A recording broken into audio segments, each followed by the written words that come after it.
Chris had me booked on Joe Piscopo's morning radio show, Joe gave me enough time to start with, what do you think's going on? And I basically said, well, I think a lot of this goes back to 1979 and 1980 Right. with the revolution. And I tried to do a quick history lesson. I only have so much of a history lesson I can do in 3 minutes, but I did give one.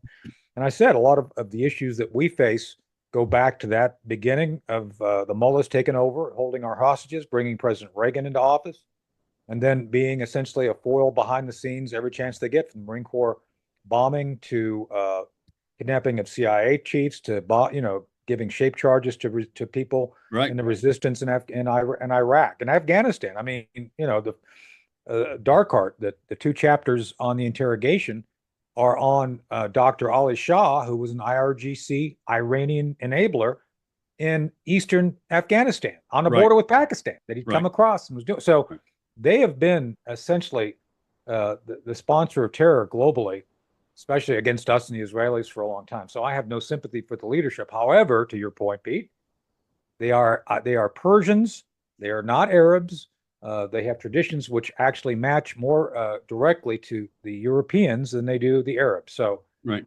I think there's a lot of things that we could do to help them if we can get the mullahs out. And I think that's really what this is all about. And Right. so And I would ask people to sit there, our audience, to sit and think about um, the sequence of events, the chain of events that goes from, yes, we conduct a missile strike, or yes, we drop bombs, to the mullahs are removed and a new government is in place. There's a lot of pieces missing in there. That's a hard nut to crack. yeah, And it isn't one of those things where you can simply sit there and say, well, we dropped some bombs and then the government collapsed. right.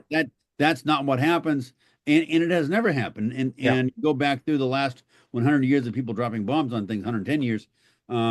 It is a very complex chain of events. Yeah. So on that note, not to go back to the Pacific, but we often do, the Japanese assessment in 1939, 1940, 1941 was, ah, the Americans will be too shocked to respond by a sneak attack. So they won't be able to solidify. And it was the opposite. The moment Right. you attack someone in such a way to solidify the people behind the government, well, we all know how that ended. So it was, Right. it Yeah, and wasn't if I can add, because that's a great example. Alfred Thayer Mahan, the great naval strategist, commented 20 years before Pearl Harbor, when someone asked him, would anybody ever do that kind of thing? Right, and they referenced a specific attack on the U.S. Fleet. Yeah. And Mahan said, one of those bizarre statements that he kind of sit and go, huh?